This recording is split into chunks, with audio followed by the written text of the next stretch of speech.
These are foam dice cubes that come from Dollar Tree. At some workshops, sometimes somebody had these foam cubes, not like this. They were foam and they were blank on each side. And this teacher thought they were the coolest thing because they could write questions on each side of the cube and the students could roll the cube and answer the question. And I thought, well, that's kind of cool, but then I have to have a different set of cubes for every little chunk of content that I want to play this game with. So I just used these instead. So instead of having the questions on the cube, my questions were projected or on the board, or maybe they were on, a card or something at the table, put that in the middle or whatever. And then students would just roll the cube. Oh, I got number 2. Okay, number 2 is which character has the greatest impact on the outcome of this scene or whatever the questions could be. So then I could use my same set of cubes for any piece of content I wanted.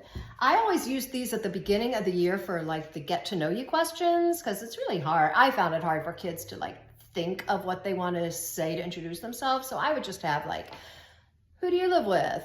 Do you have any pets? Where would you go if you could take a vacation? Or do you play a sport? Or if you could, which sport would you pick? Or something like that. Anyway, and then they would just roll the dice. Well, I got question number 6. Do I have any pets?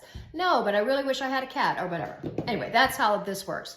If I didn't have time, and I never had time to prepare my questions on a projector or put them on a card at the table, sometimes I would just take a worksheet and renumber it 1, 2, 3, 4, 5, 6. 1, 2, 3, 4, 5, 6, or 1, 1, 1, 2, 2, 2, 3, whatever. And then each kiddo would have one of those sheets, and then they'd say, okay, I got number 2, so I'm going to answer this question to the group, or whatever. So those are dice cubes. I did use these in high school.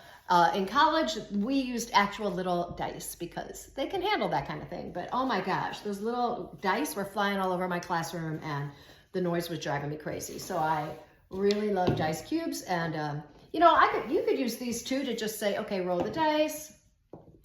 Person number 1, you're going to be the director of the scene the skit we're going to make up, and number 6, you're going to be the person who figures out the ending or whatever. So you can use these for all kinds of things to assign roles. Hey, if this stuff does not suit your teaching style, please pass it along to somebody else, and because I don't want it back. Bye.